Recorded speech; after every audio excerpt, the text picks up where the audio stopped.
तुम्हाला काय म्हणायचंय ताई? सांगा सांगा.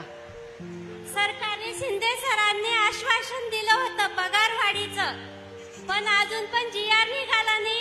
आणि आता अजित दादा म्हणताय तुमच्यासाठी का मी माझं घर विकू असं म्हणताय. आम्हाला हे 1500 रुपये नको आहेत. ताई, आम्ही करोना काळामध्ये खूप काम केलं, तेव्हा जवळचे लोक नातेवाईक कोणी यायचे नाही.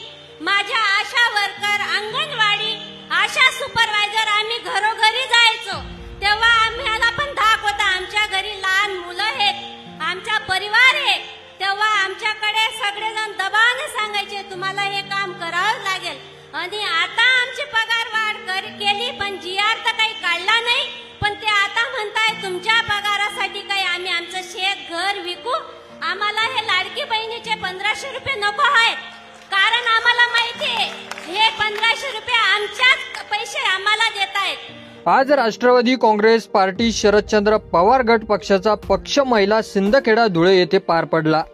त्या सभेमध्ये एक महिला उठली आणि तिने तिची कतकत सुप्रिया सुळे यांना बोलून दाखवली. एकनाथ शिंदे आणि अजित पवार यांच्यावर त्या महिलेने हल्लाबोल केलेला आहे.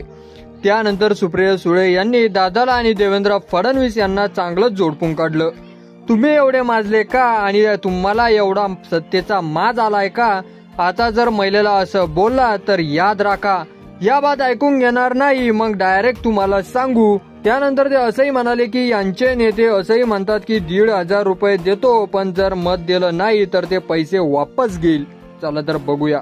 हेच तर मला या महाराष्ट्र सरकारला सांगायचंय. त्यांना त्यांच्या बहिणी कळल्याच नाहीत, हाच तर या सरकारचा प्रॉब्लेम आहे. त्याच्यामुळे सुधारण्याचा प्रयत्न करा.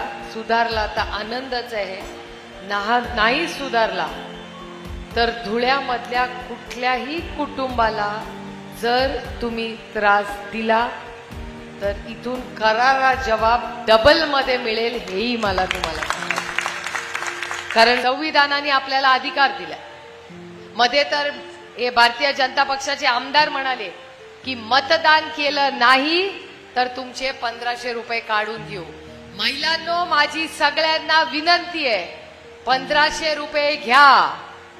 मला असं कळलंय की 10,000 रुपये तुमच्या अकाउंटला येणार आहेत दिवाळीच्या आधी.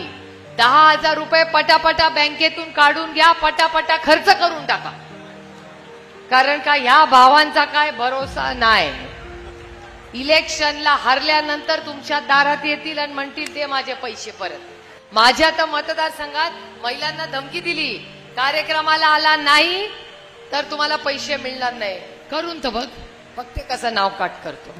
माझ्या मतदारसंघात नाही, संपूर्ण महाराष्ट्रामध्ये ज्या ज्या महिला आणि गंमत सांगायची राहिली, बरं झालं आठवलं. आज तर या राज्यातल्या देवेंद्रजींनी तर हद करते.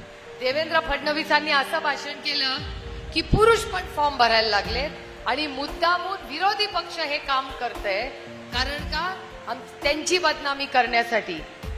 मी विनम्रपणे देवेंद्रजींना चॅलेंज करते की तुम्ही जे जे खोटे नाटे आरोप आमच्यावर केलेत ना, ते प्रूफ करून दाखवा, आम्हाला घालायचे. या व्हिडिओवर तुमचं मत कमेंट बॉक्समध्ये लिहायला अजिबात विसरू नका. आणि असेच नवीन व्हिडिओ पाहत राहण्यासाठी आपल्या युट्यूब चॅनलला सबस्क्राईब केलं नसेल तर लगेच सबस्क्राईब करा. आणि व्हिडिओ जर आवडला असेल तर जास्तीत जास्त शेअर करा. धन्यवाद.